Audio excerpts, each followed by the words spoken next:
All right, we'll call this meeting to order. We'll start with the Pledge of Allegiance. Pledge allegiance to the flag of the United States of America, and to the republic for which it stands, one nation, under God, indivisible, with liberty and justice for all. All right, thanks everybody for being here tonight. Thanks for those of you who are tuning in and guests we have here this evening. Great to have you. Pretty simple agenda with a lot to discuss tonight. Carrie, if you wouldn't mind doing a roll call for us, please. Mr. Steinberg. Here. Mrs. Rorich. Here. Mr. White. Here. Mr. Whittington. Here. Mayor Norton. Here. Thank you, Carrie. We have one item on our agenda, new business. It is the budget work session. Minister Bromeland, I will happily turn this over to you if you want to kick us off. Before we get started, Mayor, Norton, City Council, I just wanted to let you know a resident reached out. She's in the audience this evening, Carrie, and she would like to talk to you about a charity that she's going to be coordinating, and she'd like to possibly use the basketball courts at Lake Eagle Park. And I wanted her to come before the council tonight and talk to you about what she's proposing, and to find out if it'd be all right to reserve the courts for that use. We typically don't reserve things without a fee, and I just wanted to have her talk to you guys tonight and see what your thoughts are, since the activity is for charity. So if you want to just go to the podium and tell the council a little bit about what you're coordinating, that'd be great. Do we need to amend the agenda just to officially allow? Sure. Probably? Would anyone like to make that motion so we can get you added on here? Second. Any further discussion? All in favor of amending the agenda to, thank you very much. The floor is yours. Thank you for coming.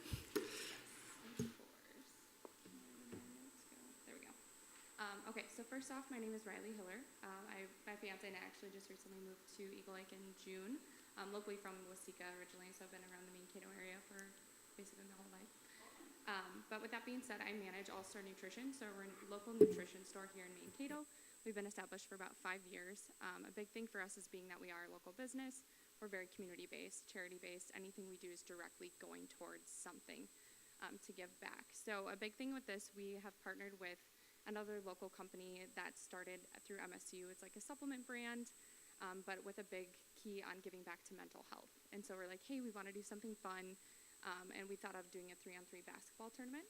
And so I was scoping the area, and there's really no good space to use that has the amount of courts that we want with the amount of volume that we're wanting to do. And so I was driving around, I was like, hey, this park is great. I have a really good relationship with Jake Schramm, so I was like, hey, who should I talk to? Who would be a good person to reach out with to get in contact for the city for this area? So we're looking to do a 3-on-3 basketball tournament with all proceeds going directly to NAMI, so that's the National Alliance of Mental Awareness. And so being able to donate to the Minnesota chapter for that area and just being able to give back and bring awareness to that, I think will be a really good thing, positive thing. I guess at that point, we're looking to potentially set up around 10 a.m. We're going to have the first 4 games begin around 11, and it'd be about 20-minute games. We're looking to have at least 16 teams, if not more. And a big thing for us to raise money, so they'd have an additional fee for the teams to set up. So we're looking at about $60 per team. They can have about 4 players, and with that being said, then it'd be about $15 a person. We're going to provide shirts. We'll do all the marketing, anything we need on the back end for the event. And then the big thing for us is always looking to get local businesses involved. So anybody that wants to set up a table, market their business, being able to give back, and we will help with that side of things too. So just bringing awareness to other businesses around the area, so that way they get a chance to be present there as well.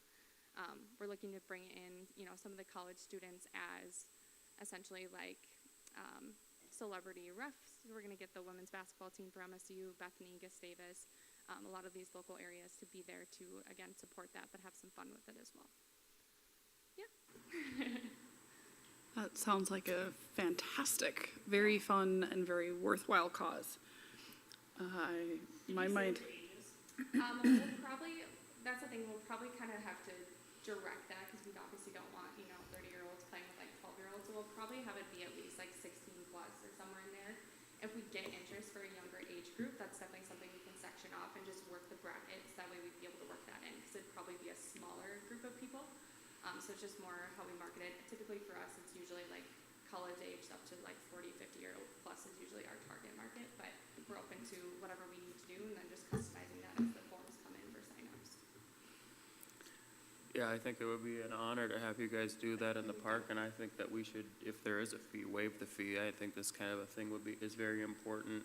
Yeah, and Mental health is extremely important to me. I live daily with OCD and anxiety, and so yeah, I am passionate about it. So I would say, yeah, I mean, I think that, do you know when did you say when it was going to be? September 23rd, so I also have a lot of other events going on our plate, so when we brought that up, September is Suicide Awareness Month, and so we wanted to be able to kind of lock that in there.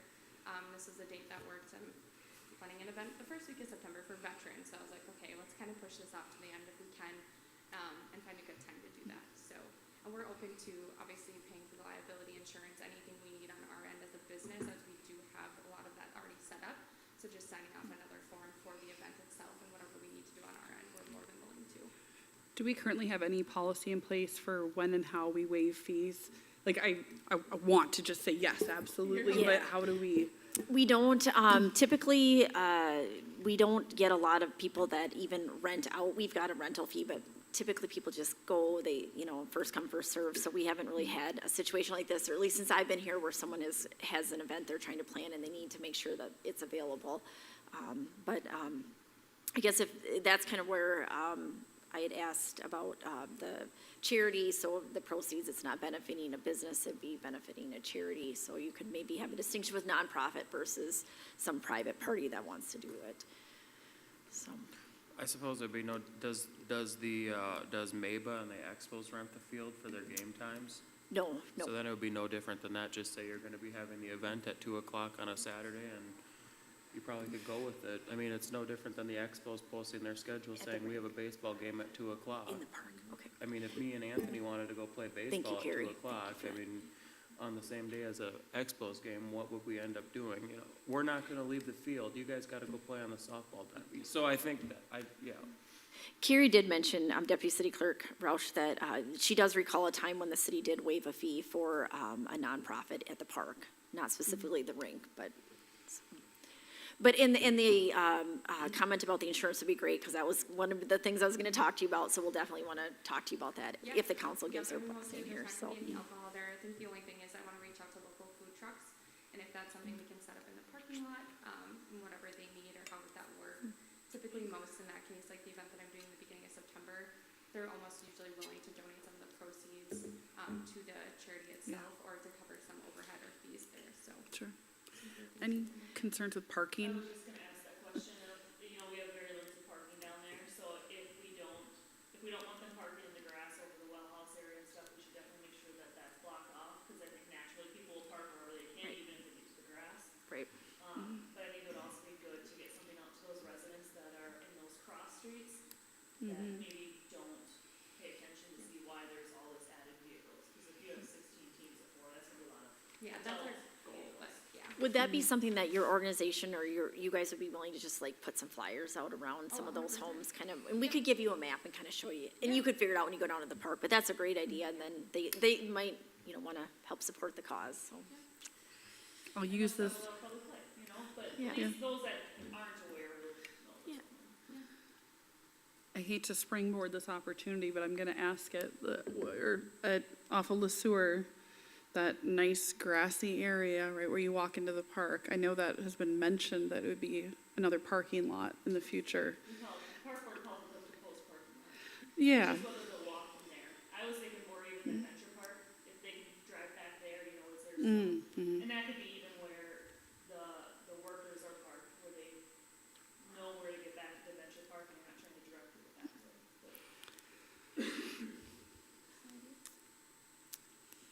All right. Otherwise, Well, it's just half a day that we'll just need to suck it up. yeah. Yeah, we're thinking like 10 to 4. I mean, it should finish up quickly because we're going to cut the games off at 20 minutes max, or if the first team to 21 or leads by 2, that's kind of how we'll let it flow there. But Yeah. whatever time frame, or if we need to shorten the team, if we want to be out of there at a certain time, we're open to that as well. Okay. Mr. Brumlin, do we need any formal action from us?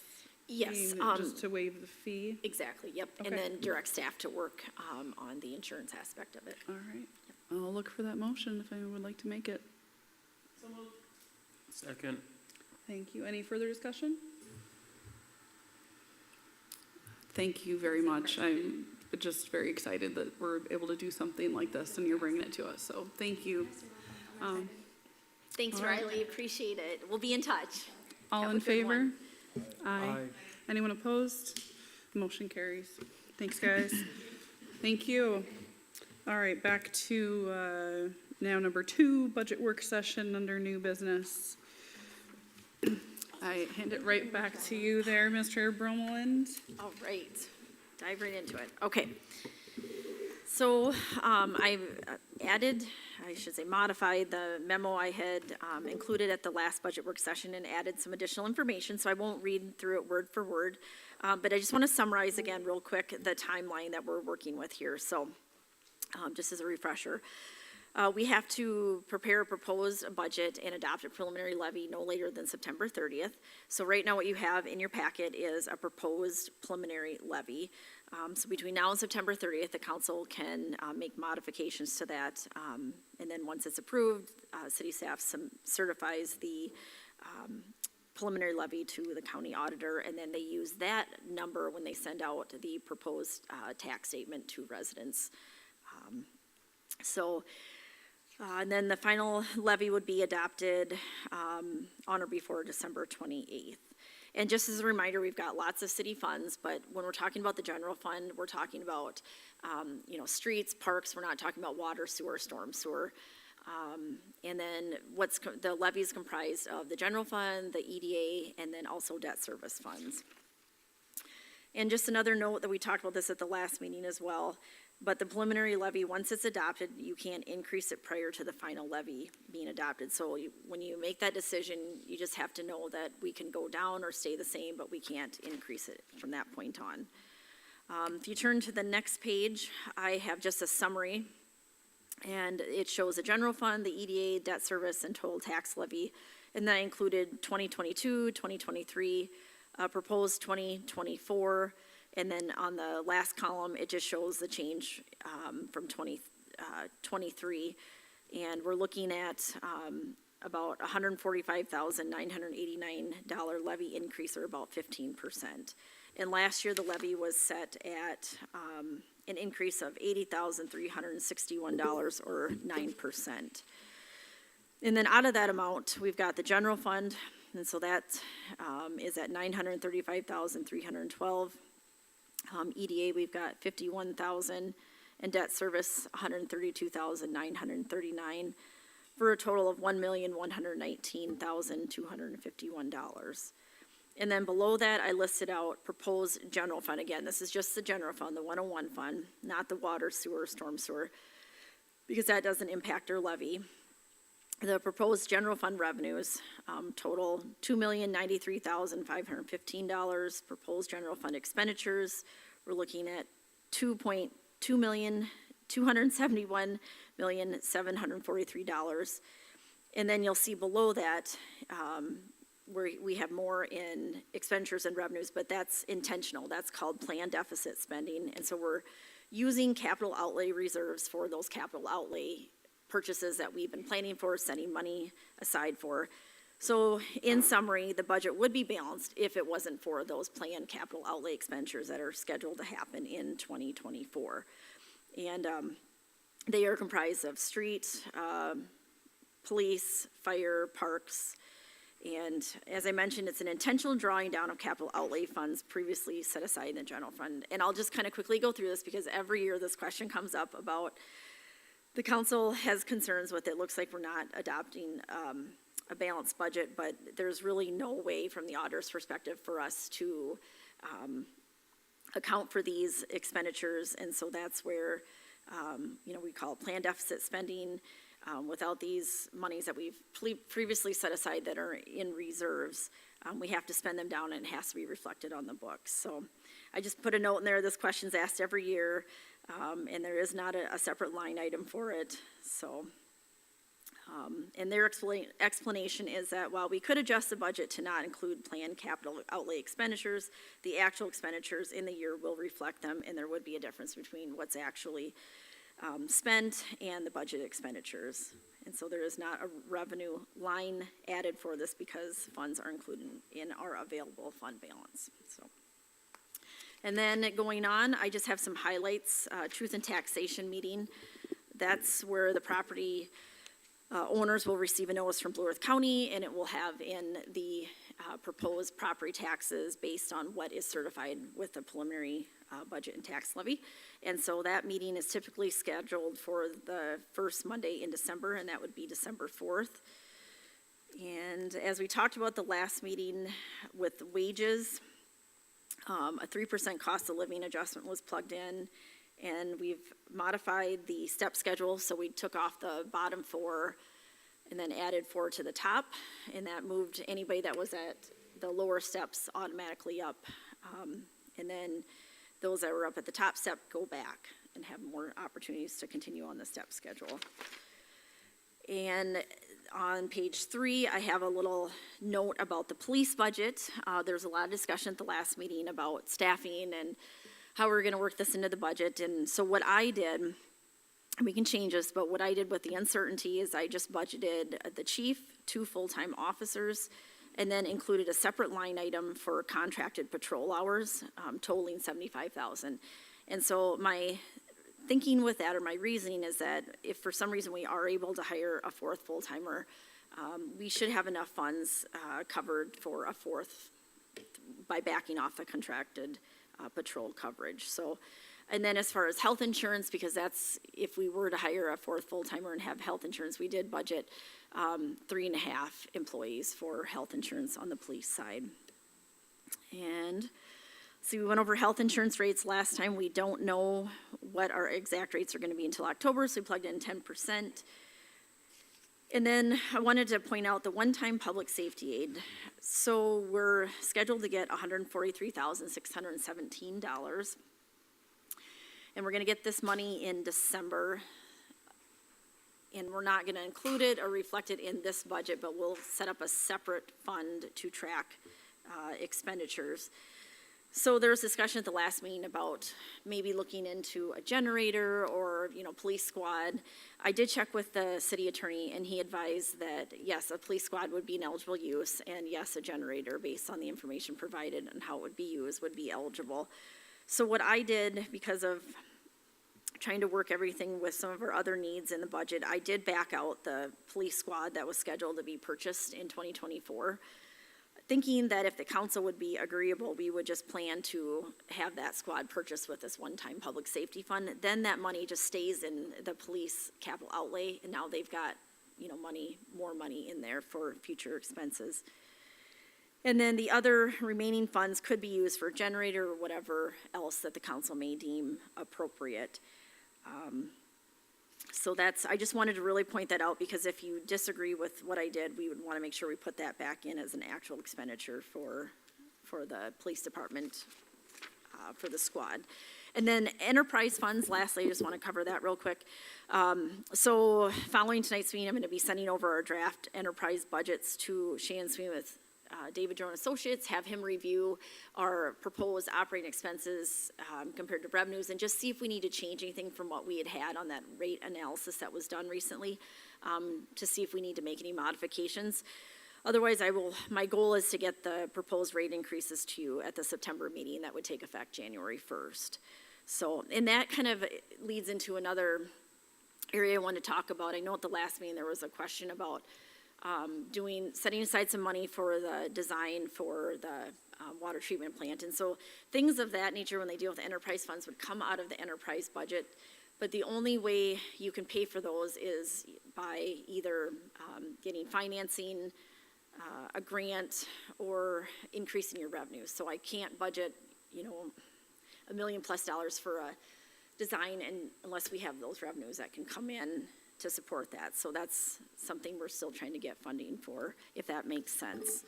And then on the next page, what you'll see is It's just a bunch of numbers, but it says Eagle Lake City net tax capacity, and basically this comes from Blue Earth County, and they show us what our paid 2023 total fully taxable tax capacity was, what our next net tax capacity, our levy tax rate, and then you'll see what our preliminary is for 2024, and then that's where I inserted 15% and the amount that we're looking at after I factored in all the department requests and the wage increases, and that's where we ended up. So to be able to accommodate everybody's requests, that's where we're at, 15%.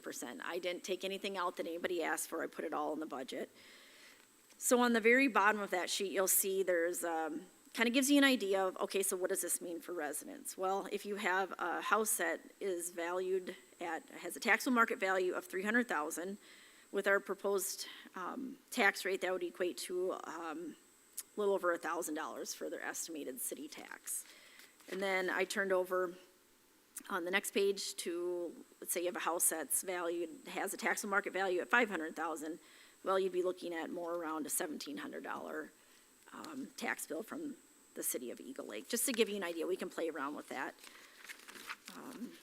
And then on the next page, there is a draft resolution, so if just to kind of give you an idea of what you'll be looking at when you adopt the final, or excuse me, the preliminary levy and budget. This is the format that we would submit to the auditor. And then finally, you'll see a working draft. It's the 2024 revenue and expenditures for all city funds. And I'm still going through and fine tuning the enterprise funds and debt service funds.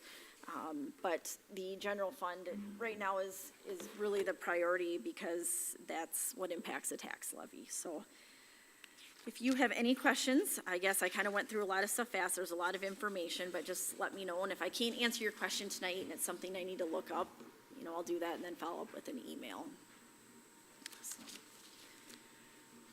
So basically, I know another thing that was talked about at the last meeting was the payloader that Public Works had wanted, and that is factored into here. So what we did with that is we shifted some of the some of the capital outlay money, and when that's gonna be purchased off into the future to 2029, and then shifted some of those monies to a payloader instead. So might be wondering about that. And then that's this page in your packet. If you guys want to look at that, there should be a long one. It's for Public Works. I had a couple questions. I know we talked about Wi-Fi cameras and things like that for the park, correct? And that was something we discussed with the new pavilion. Is it possible to put, and maybe we have that budgeted already, but using some of the public safety funds, the one time, I mean, Yes, about that. I haven't looked in detail at what is eligible, but that might be a way to source some of it there. Body cameras, I think, wasn't there a grant, or there was some funding or something available? I mean, I'm just wondering, making sure that is planned for, if that's something we want to go ahead with. I think it was, making sure that we have cameras for police department. So right now, Chief Cop he's looking at leasing that. So at the last meeting, we had asked him to look into what would it cost to buy it outright. And then, yes, we could look into if there's grants available or the one-time public safety funding. I know another city I talked to, they are planning to buy body cameras with that one-time safety funding. I know he'd mentioned the ones that were, like, when they step out of the vehicle, it stops the vehicle and transfers to the human kind of something. So just making sure that that's accounted for. And Jennifer, this was something you had brought up, the emergency notice to residents in case of emergency, like power and water issue, funding. Did we budget for that somewhere in here? Yep, so that Okay. is, I put some money into professional services for that, and I think we've got enough right now this year as well, and I'll be bringing something to you for the September meeting to look at, because it'd Okay. be nice to have that in place for snow emergencies as we head into the It sure would. winter. So it wasn't as big of a cost as what I was initially thinking. I've only got one proposal so far, but So that'd be like, we can opt in if whoever wants to have their phone number on to Yep. receive text messages from the city? yep. Yeah, okay. just an easy way to quickly send out an alert. Yeah. Yep. We get something like that from the school, obviously, but usually it's like, and today we're changing the menu to meatballs from macaroni. It's sure nifty for really important Yeah. things. But, so that would be something that you guys would have access, or Public Works, emergency, right? Okay.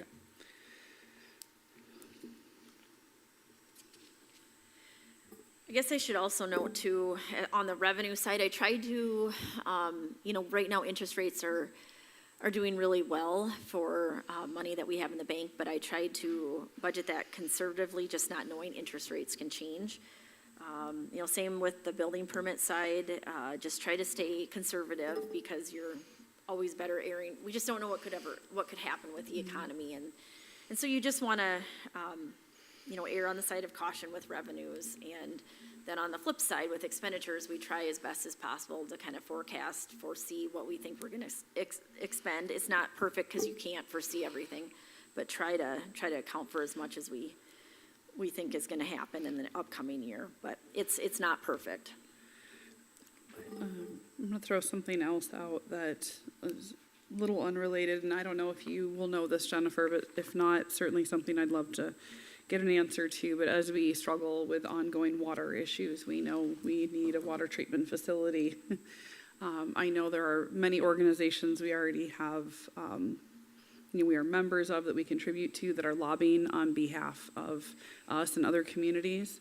But are there other avenues of lobbying, like actually working with a contract lobbyist to try to get that funding to push the legislature? I don't know if any other small cities have done that for different initiatives, but Yeah, I don't know. I'd have to research that. I do know that the Coalition of Greater Minnesota Cities does a really good job for what we pay for membership. We could definitely take a look and see. That's a good question, but I personally haven't worked with a city where we had our own lobbyists. We're always a member of an organization. They've Right. got their own lobbyists. But I think we also need to find out if we can employ lobbyists. I know like some county entities can't. okay. Yep. So- I've never worked in a city that has, so I don't know. But Yeah. yeah, we can definitely research that. So we've always had to go through a third party. yeah, it makes When I worked sense. for the county joint powers agreement. It'll be interesting. We need help. There's just so many communities having the same problem, but how do we get some How do we attention on stand out? Eagle Lake? Yeah, exactly. Maybe we need to do some wild things around here. I should probably note too that, I commented that I put everybody's requests in here.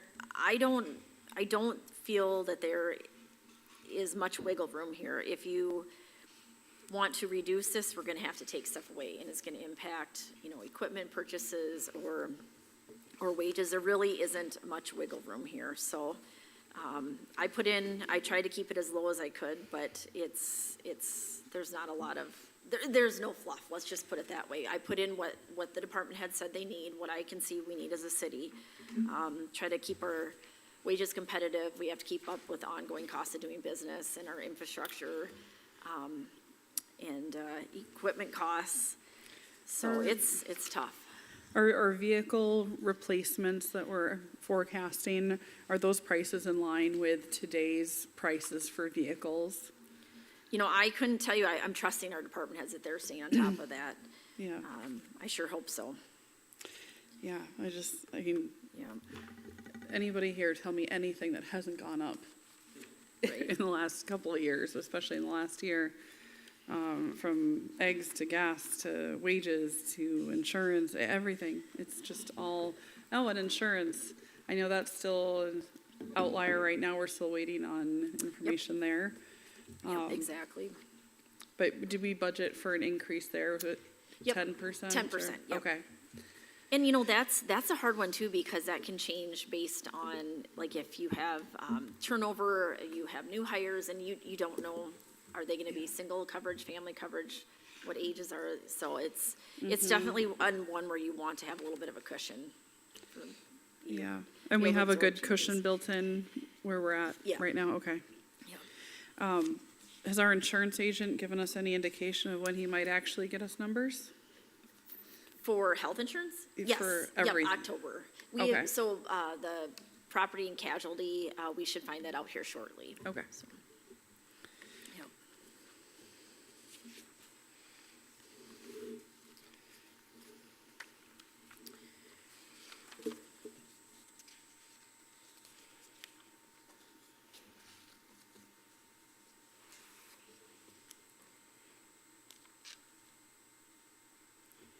And as you go through the budget after tonight's work session here, if you see a line item and you have a question, please let me know and I'll pull up the detail for you. And it's hard you can't have all the detail, it's just hard in the little bit of space you have, but I can sure give you more if you have questions.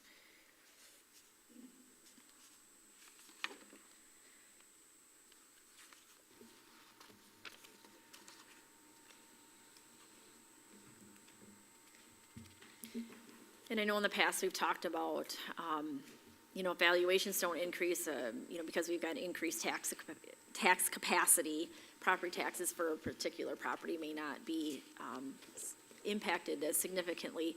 But, it just all depends on valuations. And if someone's house, the taxable market value is increased, well, then their taxes are going to increase subsequently as well, so. Have we ever looked into the possibility of our electrical utilities, like if we did solar panels on the roof of this building?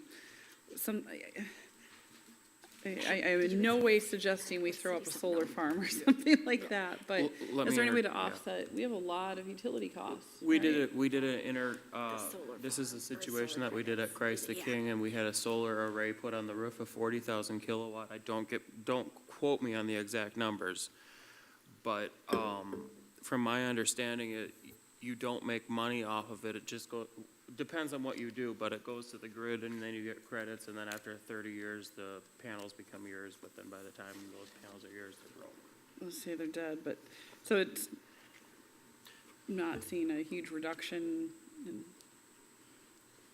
We do, and Carrie knows about this because this was set up before I started working here, but there's solar credits that the city has, and I don't know the history on when that got started, but I do know we have those. So I don't know if there's a certain number of credits you can have, or purchase, I don't know how that works, but we could definitely do some looking into it, see if there's capacity for. in all for your spare additional- time. I'm just thinking if there's any way to save, we spend a lot of money keeping the lights on between here, the streets, the public, everything. If I remember correctly, if I remember correctly, over the course of this solar credits the city is participating in, I think we're supposed to save about $30,000 over the course of their agreement. So it's a fairly good savings. Is that what the solar farm just west of town, is with that? No, I think it's actually by Mableton, Okay, it's just a different solar. yeah.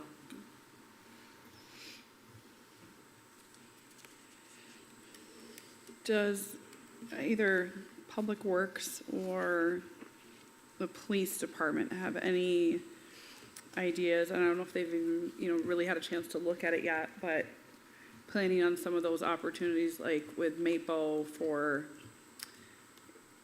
the emissions. What was it, like 180,000 available for like emission reduction, that kind of Oh, thing? Yeah, I'm not sure. Okay.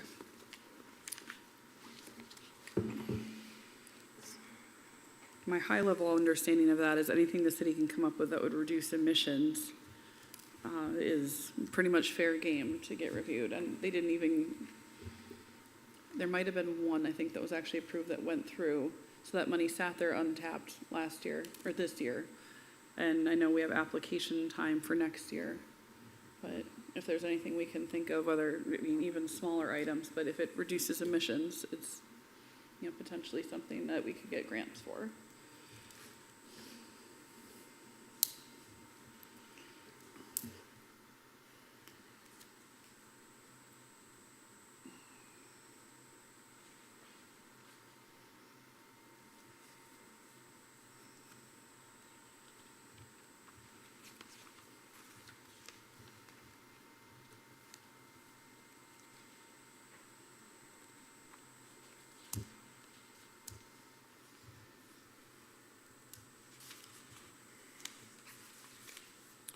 I think I'm kind of disappointed that we weren't able to do something with your wages, Jennifer.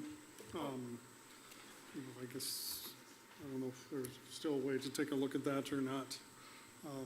I think your value to the company / city has Thank you. grown immensely over the time you've been here, and I would hate to give you an idea or an understanding that grass is greener somewhere else. You would never find anybody better to work with, but that's us. But I think that, for me, that was kind of one of the things I see as missing. I think we may have to visit, still with the police departments. It's going to be an ongoing fluid situation. One city, their whole police force just walked out because of pay. Yep. So there's more, I think, shoes to drop on that, so I don't think we're done with that. And it could end up being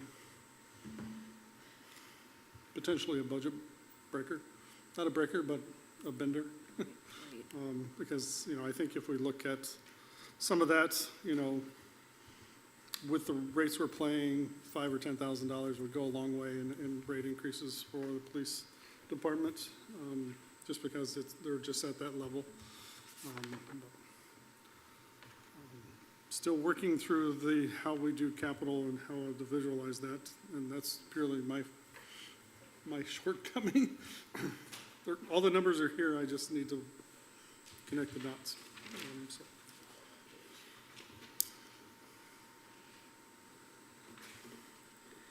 I'm glad you brought that up, Councilmember Whittington. Is that something that we should have a better discussion about? I'd be in favor of that.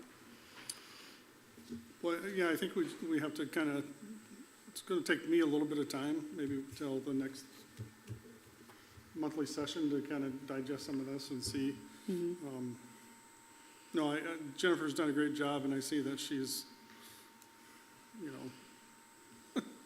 she's been very miserly and inappropriate in most of the places, but I don't see anywhere that we can say that. So it's only going to be whatever we talk about would only be an increase to the levy, which is something that we would have to deal with as councilman and council people and mayor. But I still think we need to, like I said, I think that's one of the things missing is those pieces, or that piece. So what we could do is put together another scenario that shows kind of if we would add additional pieces, what it would look like. So if you guys have different things you want to look at, let me know and we can put that together. And this is just a base, this is a start, and we can go from there. What I think people have to, or our residents need to remember too is, I felt like when I first came on and there was that 5 to 9% COLA increase, it's like, holy smokes. But I feel like this last year, things really increased quickly. And no one seems to complain besides going to buy groceries. When they go out to eat, they just pay it, and go to McDonald's or Wendy's or wherever they're gonna go and pay it.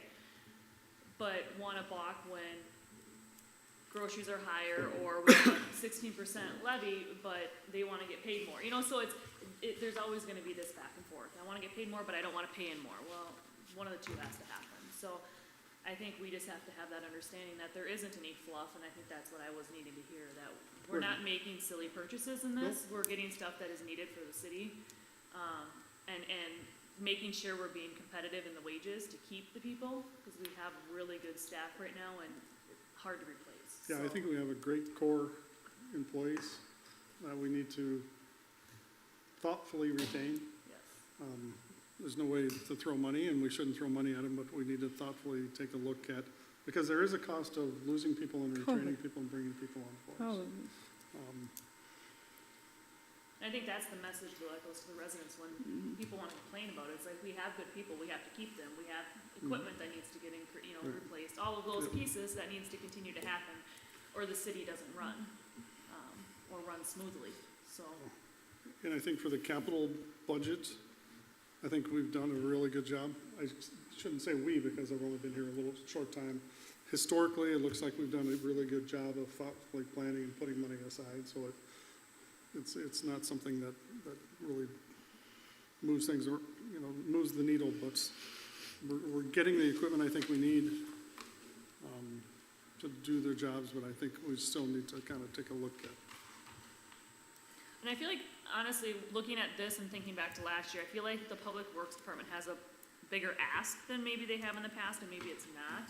But I feel like he's being very strategic and trying to increase streets or better these areas that maybe have been lacking in the past, to be proactive versus reactive. Can I add on to that too, Beth? Because I had a conversation with Public Works Director Hartman, and you're exactly right. You get a sticker shock when you see the price for this payloader, but then you look at how much of an efficiency it's gonna be and how much faster they're gonna be able to clean out cul-de-sacs versus if they have to do the way they do it right now. And so there are some serious efficiencies with these, improvements with equipment. So, yeah, it's hard to see that at the time when you're looking at the dollar amount, but I think he's doing a good job in looking ahead and thinking this piece of equipment will help us I and think save it us money down the saves road. us $3,000 in windrows already, right, every year? Right. Well, and something like a payloader lasts a very, very long time, so Exactly. it's, As long as we take the care of money it. goes a long ways. I know at MSU, we have one that's from like the 80s, might even be older than that, and it still works great. So, I mean, I think they've been doing a lot of things that they can with what they had, which I think it's really good to just start chipping away at that stuff, whether it's a 10-year plan or a 15-year plan. But things like payloaders and skidders and all that stuff, once we have them and we take care of them, they're gonna last a very long time. I would agree. They're definitely a productivity boost and a person reduction, so. And honestly, it plays into retention too. Like, if Totally. you have nice equipment and you have the right equipment, people wanna work here. Yep, I If you agree. have to get a shovel out to do something that you shouldn't be shoveling, then you're If you probably have- gonna go through a lot of employees. If you have to rake the whole town to remove leaves, they're not gonna wanna move leaves too often. Well, that's a great example, bringing up the leaf vac. I mean, think about the manpower that we used to use for that. I mean, Lisa, I don't know if you were in town when we had that. It was really frustrating because you'd have a driver and then two people would was have the to whole steer the department. hose. It was very inefficient, and now it takes one person to do it. And then the other staff is free to do other things. And so I was talking to Public Works Director Hartman about, they can leaf vac and flush probably at the same time. So That's we the couldn't first have done time in that how how many many years years? ago? Right. Right. I grew Right. up in one of those locations where we had a lot of maple trees, and I remember the absolute torture of blisters on my hands as a kid, raking and raking and raking. And I didn't know that we did this until I moved here. Josh and the kids hadn't mentioned it at all. And the first morning I saw that thing come around, I went, "What is that? That is amazing." That was probably my first, I just fell in love with Eagle Lake because they took the leaves away. Definitely. I love that we provide that service. And to what you're saying, Councilmember White, I look at the fire department too, and I know they have done an amazing job working with what they have. And we know that there are needs there. We need to look at the station and having the right equipment, having the pride in the facility and the stuff available. I sat there, and after it was one of the calls that was out on the highway, so I was like, oh gosh, what's going on? And I watched the trucks come back, and their wives, I think it was some of the wives, have to sit there and direct traffic so that the trucks can get back into the fire station, because it is such a difficult situation to back them in. It's like watching a Jenga board. I would be frustrated. I think that would be frustrating for me to have to do that and to know that I get a call, I got to sit here and monkey around with all this stuff. I want to make sure that we do have that. And to what you're saying, Councilmember Warich, there's no fluff here. And yes, costs have gone up for everything. And unfortunately, that's also us. But like Councilmember Whittington, what you're saying about wages, it costs, what is it? Most things 30 to 40% more to lose an employee, find a new one if you can, And train product- them, and then get them up to a productive. I mean, you're losing money. Yep. Not to mention, we have great people here, and we want them to stay and have pride in their work. And there's nothing on here that concerns me in any way. I would like to get more information about wages and just really get in depth, that including, office. It's not just about public works or police, because those are the hot buttons. I cannot imagine what it would have been like to not have you guys here when everything goes on, but especially when you see firsthand in an emergency, when we're out of water, how people pulled together and just handled it. We are so lucky. So,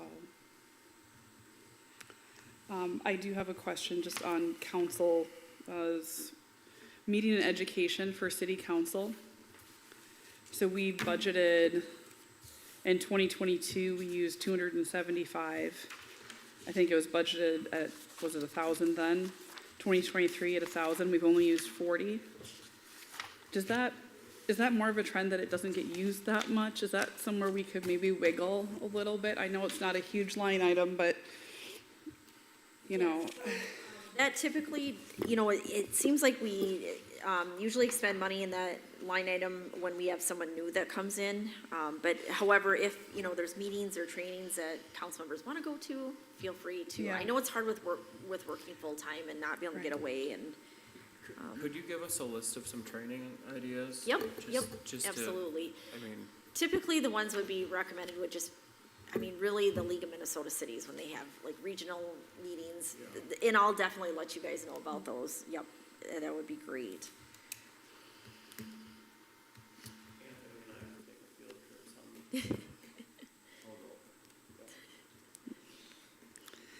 yeah, if we're budgeting, I want to make sure we're Using it. using it. Yeah, otherwise we could put that to something else.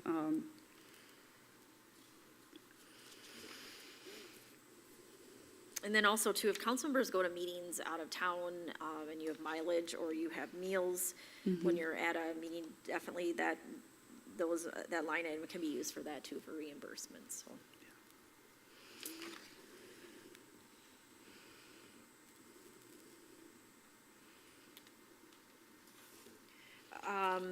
One thing you guys are gonna go through each of the line items, and so feel free to let me know questions. I can give you more explanation detail. But one thing I did want to mention as I'm flipping through my pages here that I thought about, I did bump up our computer technical support fees because we do have some PCs that need to get replaced.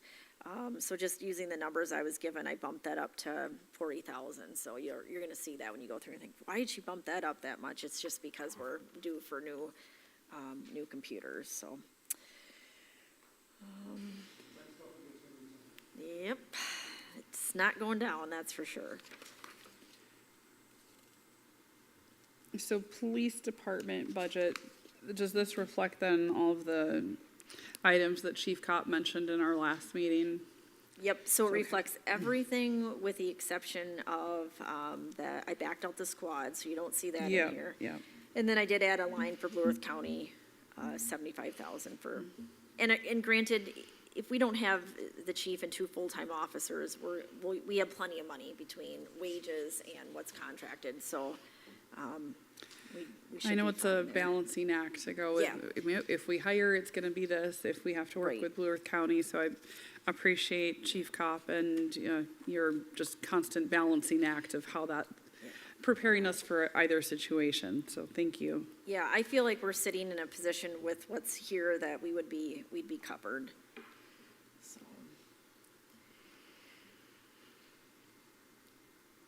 Did the fire department ask for anything towards recruitment? I know there was Yes. some mention of, yep, and so that is factored into, so in their operating supplies, it typically, if you look over in column where it says 2022, it says 14,000. It has not historically, it's been about 7,000. That's just showing what the end total expenditure for 2022 was. So in talking with Chief Simpson, he wanted to match that, and after we got done talking, I said, why don't we just loop in some of those other items he had listed below into that line item that would cover things like if they want to do recruitment or clothing allowance, things of that nature. So that's all covered into that 15,000. And then they also did ask for a tiered compensation system for paid volunteers that respond to calls, so the more calls you respond to, the higher rate, that's plugged in Yep. here. And then the fire department will also have to come back to ask for an increase with their pension. We did plug in 60,000 right now, and I'm gonna have to, Carrie, is it 2,000? I've got it written down, but it'd go up to like 2,900 per year per firefighter of service. So that's another important piece with retention with the fire department. They give up so much time and get so little compensation, so that's an area that I think is really important to try to retain them. And not to mention what they do for the fire department work, but they also do a lot of volunteer stuff for the community, which is really appreciated. Great. I'm just wondering, I know a lot of fire departments have a lot more space than ours, right? But they have workout equipment, they have, they make it comfortable. It's a place they can go, they can hang out. We don't have that, but is there some way we could, set aside funding to help pay for membership at the gym here? Doesn't, Just some more incentives for Yeah, everything they're doing. doesn't am I right if the police department has memberships to the gym? They, I know Hometown Fitness that had offered John them some does. really good deals and to police and fire, first responders. I can't remember what that was, but I think it was a pretty good deal. But they would still have to pay out of pocket for even the good deal, right? I mean, Yeah, I just can't remember what it was. That was a couple of years ago now, but If I remember John saying, I think it was waived. maybe it was. I don't, I mean, I don't remember, but. Just trying to find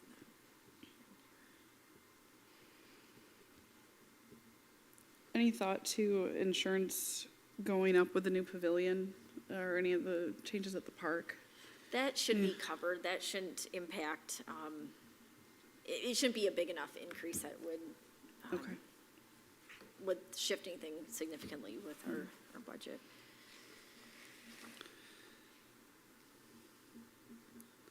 Just However, I wondering, did too. ask for pricing on, with Freedom Security, so we're waiting to hear back on the automatic bathrooms that Councilmember Roach had asked about, which is a great idea. And then I think Andrew had somebody else he was gonna ask. So we don't have any pricing in hand on that yet. And you're doing bathrooms and, The, yep. And has the park board established rental fees for? You- You're just happy to get it once it's up. Oh, for sure. Yeah. I'm just thinking too, I mean, it's such a fabulous location, it's a great park, it's a great facility area.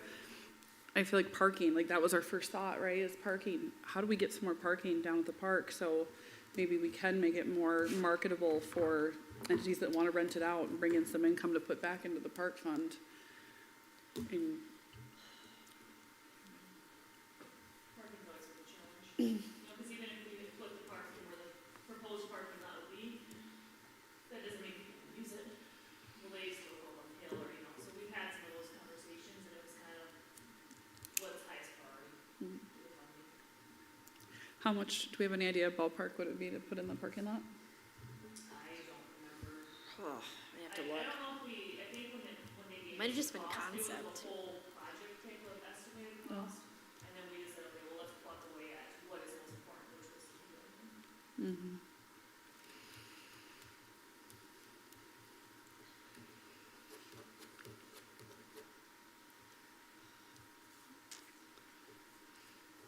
One other thing we talked about, I know, I think the park board knows my position on the pond at the park. I want to do something about the duckweed. And Public Works Director Hartman is looking into some different dyes that he can put in next year that will help, I don't know, deflect the sun to not promote the growth of this duckweed. Is that the little speckly green everything? Yes. And my white dog So he's doing drops- some research on what can be done, but I really do feel like that's a priority. We did talk about, should we be setting aside money to dredge the pond? He said right now he wants to try the dye first to see if that helps. But I do feel like that is a concern because it's a focal point of our community and we're gonna have an event tomorrow night and here we've got a green pond and I know we have to prioritize, but hope we can get that addressed. And I haven't lived here all my life. I know Councilmember George maybe knows this has pond been the was way dr- it's yeah. always looks. The pond was dredged in 2002, and if you recall, there's, on the west side of the pond, there was actually field stones that were dug out of the pond, and they terraced the whole side of that pond. And it looked really nice. But I think all those rocks have been either thrown in or sunk in. So I actually think we should probably look at dredging the pond agree. sooner than later, maybe even next year. I would also like to see the restoration of the two fountains that flank the center fountain. There used to be two fountains, one on the south side, one on the north side, and then the bigger one in the middle. I think that really looked pretty when it was like that. And they were lighted fountains, and if you recall, they were kind of like, they were different looking, so it looked really, you know, you had the big one, the little, and the two on the side.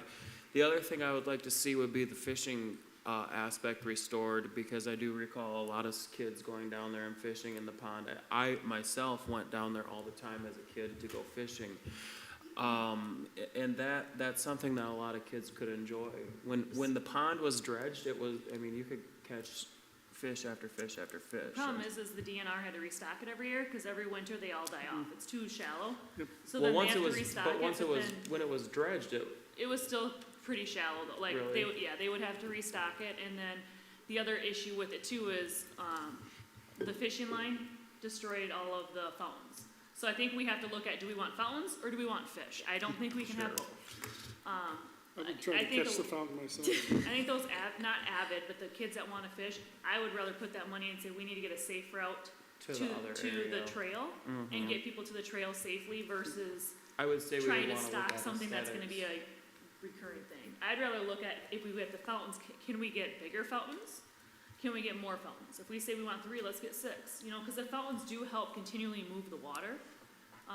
There's also underground things you can put in there to To keep moving the keep stuff moving around, the water you know. so things don't. But yeah, it's out, I mean, Green even up. though we dredged it, it was good for a little bit, and then it always goes back, it's just kinda the nature of Yeah. Minnesota, I feel. Well, I think, yeah. I feel like you go anywhere that has small ponds, you're gonna see it green, unfortunately, It seems to have but, gotten a lot worse though in the past, I would say 2 years Mm-hmm. almost, you know. It's almost like it's just had a complete covering and it just doesn't, it hardly ever moves. It, you know, before I remember when I first moved to Just a Eagle big Lake, green sometimes it'd be covered, but then, you know, it'd clear off and it's just constant and.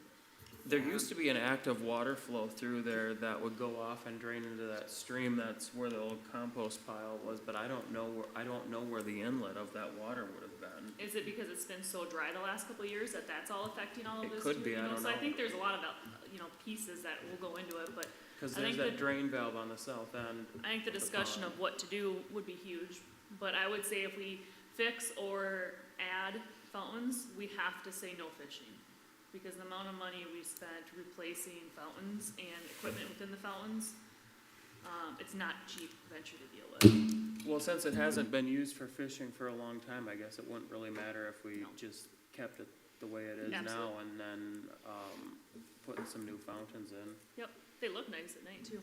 Most people actually go fishing down past Casey's anyways. Right. Well, I'll talk to Public Works Director Hartman again and find out if he, is able to get any pricing and, if there's something we can incorporate, for the next one. I do think it's something it sounds like the consensus is everybody wants to see that area improve. So I will talk to him and see if he can get us some pricing. I'd be really interested to know too what it would cost to put in a parking lot on that side, just so we can accommodate larger events, a little more easily, if it's not, you know, outrageous. Yeah, It's probably closer to park in, again, the proposed parking lot off Le Sueur, with how it was spec'd to be constructed, closer to park there and get to the playground than it is to park by the basketball hoop and get to the playground or the hockey rink. You know, so it's not that much further, it's just a train and everybody, you know, a change in habits. Safer, all that, you know, so. Yeah. I think that the hard piece is a lot of those funds, and maybe it's different, or maybe I'm looking at it different, but a lot of those funds always come out of the park board budget. And they're getting 50,000 a year, so, or having to raise funds. So the pavilion at 100 and some thousand, we're having to really raise funds in order to pay for these pieces, and it's not just small ticket, things. Equipment costs are even going up substantially, which is another piece that the park board has to look at, not only at Fraze, but the city park is gonna need that in the coming years of upgrading their equipment again and things like that. So it's all gonna be a revolving door, and at what cost, and what budget line item that comes out of Yeah. to do it. The problem with parking lot there is, I don't know if you saw a pile of snow this winter there. That has to go somewhere if we have. a Further park- in. There's no room for it, cause It goes all the way well is back. right there. Oh. Could they still put it there in the winter though? Well, then we don't have. That a parking defeats the lot. purpose of the parking lot. Well, then. no, but it could still be used But if spring, they're not summer, needing the fall. that parking lot as much because there's no baseball going on and not as many people going to the playground, that parking lot isn't as heavily needed. I'm a little, Yeah. one thing I would say, I'm just saying, that's what Andrew's gonna, we I- gotta put that snow somewhere. I'm a little wary of the whole parking lot thing in that green area. I think that we could even look at expanding the parking lot. There's still a lot of room between the baseball diamond and the, what do you call it, hockey rink that you could look at exploring different parking layouts. Yeah, and Bolton and Mink, and maybe Jennifer, you could share that with the whole Okay. council, what Bolton and Mink did propose when Sure. we talked. And when we had that conversation with them and paid them to do said, just start over. There's nothing that's sacred besides the pond and the main baseball field. Everything else can be moved, and I think the well houses. But they even took the small baseball field, T-ball field, and converted that into parking, and then put ball fields out at where the water tower would go. So, I mean, it was wide open, but they did make the parking lot, by the ice rink larger, and even added parking in, the adventure park. So we can get very creative, and it has been already kind of laid out for us. It's just saying, okay, now what does this cost? What would you need, I guess, what would we need expanded parking for if we got rid of one ball diamond? I mean, then the parking lot that's down there for the hockey rink would be ample for the ball diamond, in my opinion. I mean, there's 50 stalls down there, 50 times 3 people per car. You're not gonna ever have more than 150 people at a baseball game, so to say. Right. Look, for example, this event, she was saying, 16 teams of 4, so you've already got 64 people there, plus at least, I'd imagine 20, 25 more, you got at least 100 people. And they wanna have 150 food people. trucks down there. I mean, it's a lot of, Once every but if we You could had, expand that parking lot on the south side, but then not tear up the baseball diamond to put parking in. Well, and with the baseball diamond wouldn't, we had that conversation know. because we wanted to make sure that before the pavilion went in, if we wanted an access road that went all the way to the dog park, It's because too that late was a now. conversation too, you can't get to the dog park very easily. But we said, no, we found after the survey that ball diamond staying at the main park was a huge asset, so that went away. The softball field, yeah. yeah. I'm just thinking, if we Expanding build the it, they other will one. come, right? If Yeah. we have things to offer, if we have an amazing pavilion for people to use, I could see events getting scheduled here. I wanna be, well, great, but we've gotta be really careful about parking. So, how do we look at the future? I mean, One of the things we can look at down at the park, and I don't think it's ever been discussed, but we block it off because people continually park down there. We ticket them, we do, not ticket, but we talk to them to get them to move. But they were even parking on the trail and stuff. Can we put one of those concrete barricades there where they can only go so far? You know what I mean? And I know Public Works needs to get all the way access there, but instead of the gate being at the very top, is the gate moved down further, or a smaller gate or a chain or something at that point where you have this beautiful pavilion, but people that wanna rent it out still have to drive Yeah. the sidewalk to get there, or get a key to get the gate unlocked. So I think, and those are gonna be things that we'll have to work out. But those are things that have to be thought of as we're trying to improve these areas. What's that look like, and then what does Fraze look like? It's not always all about the city park, but we have 3 really nice parks here too. Can we spread out the love a little bit and have people using all of them? So these are all way more in-depth questions. It's just questions that a lot of the funding, a lot of times comes back to, okay, park board, go take care of that project, with a $50,000, budget, and it doesn't get very far. right. So if things don't seem like they're happening very fast, it's because there's not money there to make things happen very quickly. Well, that's exactly why I'm asking now. Do we need to make plans for these kinds of things? you know, if we can come up with ways to generate revenue, even if it's small, I mean, but rental fees for things that could add up and go right back to the park board to help them pay for more improvements and pay for keep the baseball fields and adding lighting or whatever it may be that we need. We have just, our park is gorgeous. What I would recommend is, you know, because they're right in the middle of the pavilion project, is to push it back to the park board and say, what is your, and because I know it was 10 years ago, they did a comprehensive plan or something like that of like what we have, what we need, all of that. I would say push it back to them and say, what's the next pieces? What are you guys wanting to do? What money do you need? So we can, and not for the 2024, but the 2025 budget of where do we need to be? And, you know, from the history, the park board used to only get 25,000. And then that got increased. So are we at a point where we need to increase it to 65, 70, something like that? But just to throw money there and then the park board just kind of figures it out, I think they need to say, here's our priority list. Here's what we want to do. Council, what do you guys want to do? Residents, what do you want to do? And then be strategic on it. Well, yeah, I think if we push back and just say, can we have a 10-year capital/project plan? Then you can start planning for, you know, going out and do fundraising. You can do, you know, we can potentially increase the budget to year. You know, there's all kinds of things you can do with, and that's a great thing to show, you know, as you're doing fundraising as well. Well, because the park board doesn't know equipment upgrades. Right. I have no idea when the city park equipment needs to get upgraded, and that's nowhere in Andrew's piece. But I can tell you Eagle Heights costs like $80,000. So That's all the play equipment? yeah, Okay. I mean, that was from start to finish, I Yep. mean, that's the whole thing, but Yep. knowing that when the city park needs to get upgraded, it's not a It's $20,000 80, piece, I mean, we're talking in the 100,000 range, and it's nowhere on a capital improvement plan. Yeah, we But need it to. should be. It should be. I totally agree. Do we have any, like, handicap accessible park equipment? Yes. I'm sorry that I don't know this already, but, okay, great. Yeah, I would love to see that. I mean, we want to be planning future. We don't want to make gut reactions, and we don't want to make rash decisions, but I do want to make sure that we are thinking, you know, very forward. So this is incremental, because nobody likes big swings and changes in their taxes, right? But we know we have no fluff. We have absolutely no fluff in this budget, and I don't know. I know that former council has done an amazing job keeping the budget very conservative.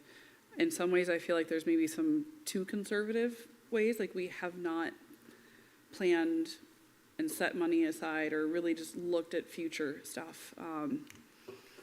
I'm new, right? We all know I'm still new, so I don't know the history of it, but I look at it and go, wow, I feel like we're unfortunately gonna go 15% or maybe even a little bit more, and that's just to pay for the needs, not the nice to haves even. I would also say that, so one thing we gotta look at too is what does Eagle Lake really have for people to offer? So I mean, one argument would be to add more money to the parks budget simply because we don't have a destination place to go to. Our parks, you know, I'm so pleased with Mitch Kleist and the Eagle Lake Expos and Maba and Al. I am ecstatic about what they're doing at the park. I'm ecstatic about how they're putting all that advertising in and all that kind of stuff. I would like to see us, you know, continue to put more money into the park, especially when you have people from Mankato East. You have, I think it's junior varsity and all that kind of, I mean, that, Mitch and I had lunch a couple last week, and just not related to city stuff, but just, you know, that park gets used for, I mean, we were down there today, me and the barbecue guy and Andrew, and there's people using those things that they've set up for the bullpens and pitching mounds. We used them last night, I mean, Yeah. they're doing a very good job on them. I think that, you know, one other thing that I would like to see, you know, part of that, and this would be fluff, what I'm gonna say. But there's something about having some urban beautification. You know, I think that the city looks nice, but look at downtown Mankato or Madison Avenue. They have the boulevards with, you know, annuals and some nice perennials. I mean, we have that roundabout out there. That's the entrance that everyone goes through. That entrance up there at 598 and 17, could we do something with that roundabout berm? you know, is I there? will volunteer to make pretty planters and things. Well, I and- think, and you know, that's- I think we talked about that when it first got built, and the county said, or state, or whoever was in charge of it said, nope, you can't put anything on the berm. well, that's, But then everybody else does. yeah, that's probably wrong, but, no, I'm just saying things like that, or like, you know, I know that Andrew had a goal of doing Christmas lights on trees in the park, or along the main Yes. drag. We can't do them on the power poles because of the XL agreement, you know? But I think that there's some things that like, okay, so we're a bedroom community really close to Mankato. How can we be the best bedroom community or the coolest looking bedroom community next to Mankato? You know, I mean, look at all the cool things that North Mankato does on their streets. I think there's a lot that we can do, because I mean, I was even reached out, or someone reached out to me last year about wanting to decorate trees down at the park especially. But even here, and maybe it's because I'm a lifetime movie person during Christmas and you get all warm and fuzzies, right? But, and they wanted to donate or decorate trees based on, in honor of whoever. And that's great. And I said, but we need to get volunteers that run it, you know, Tater Days, same thing. We have a great piece, but you need the volunteers. So everybody wants this. You need the but we volunteers, really- you need the volunteers, but you also need the money. So Right. the other thing, so like, that's why Music on Parkway works, is because the city backs it and the city puts money towards it. I've always said that, and I'm gonna sound like a broken record because I've said it before, but a city that puts money to their town festival will have a successful town festival. And I know that that's not the reality sometimes, but I know that that's how it works in all the cities that pay bands $5,000 to play for their shows on the weekend, and they have 10,000 people on their main street. What about putting in a band shell? All those things would be good, you know, I think that, but money backing these things from the city aspect, money coming from the city is always gonna be better than people having to go out and fundraise and do this and do that, and But because. even this event here tonight, 3-on-3, I mean, that's what Don Wesley is doing with the youth every week, and ending it with a 3-on-3 tournament type or game thing at the end of it, you know, so, something like that is, I can see that being a yearly thing for her in Eagle Lake and be a huge piece, so. Yeah, and we want those kind of things here, you know, we want people to say, this is gonna be at Eagle Lake Park, so that's why we wanna invest more money into the beautification of these places to enhance people to wanna make their decision to say, well, we're not gonna go to Spring Lake Park, we're gonna go to Eagle Lake Park. We have a beautiful pond. We put in some fancy fountains or redo the fountains. I don't know why people wouldn't want to have weddings out in that. I mean, it's just beautiful. Yeah, exactly.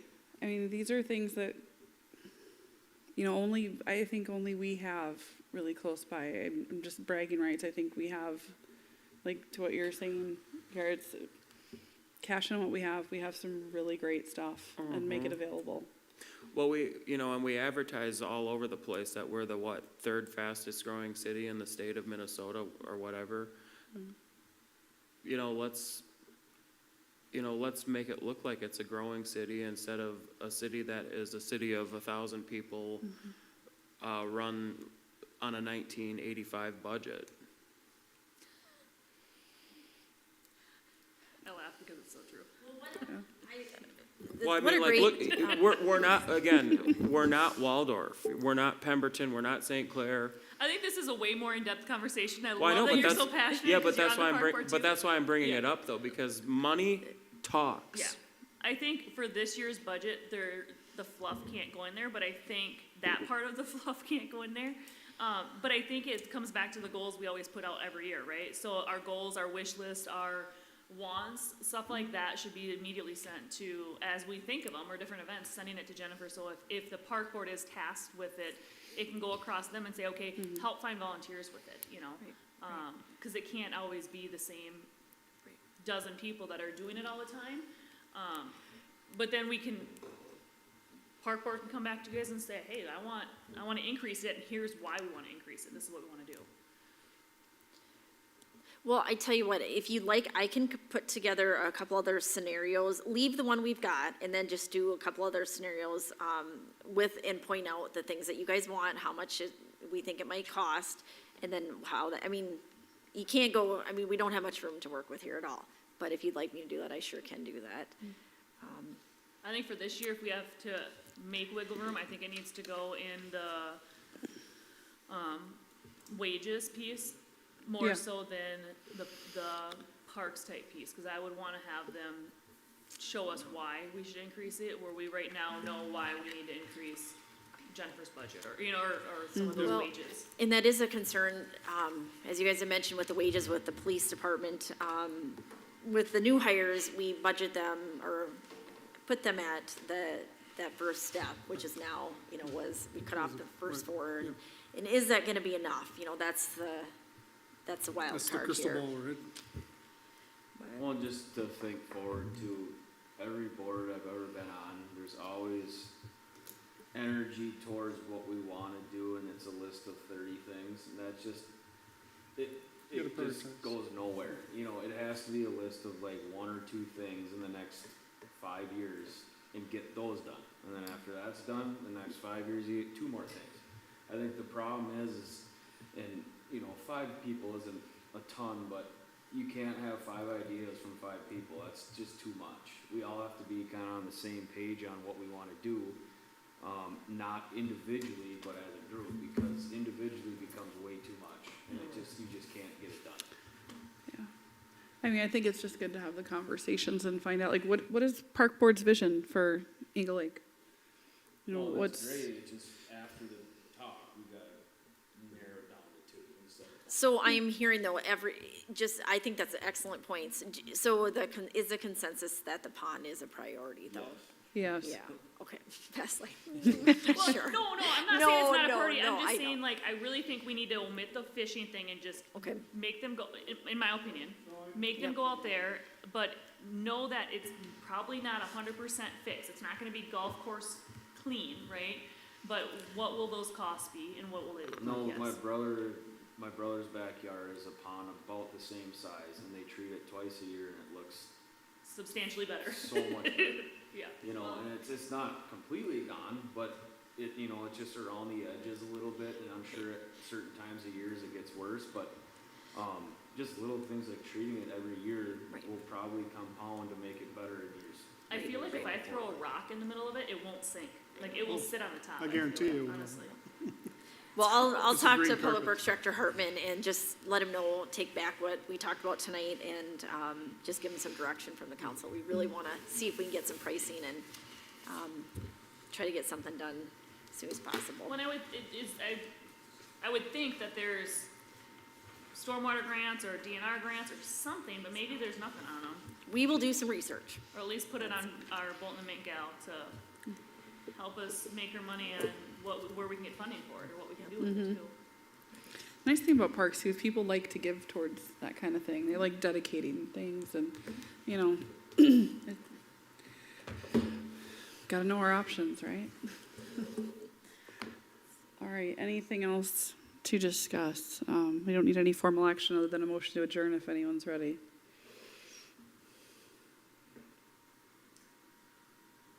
I'll make the motion to adjourn. One second. All right, any further discussion? All in favor of adjournment? Aye. Anyone opposed? Motion carries. Thanks, guys.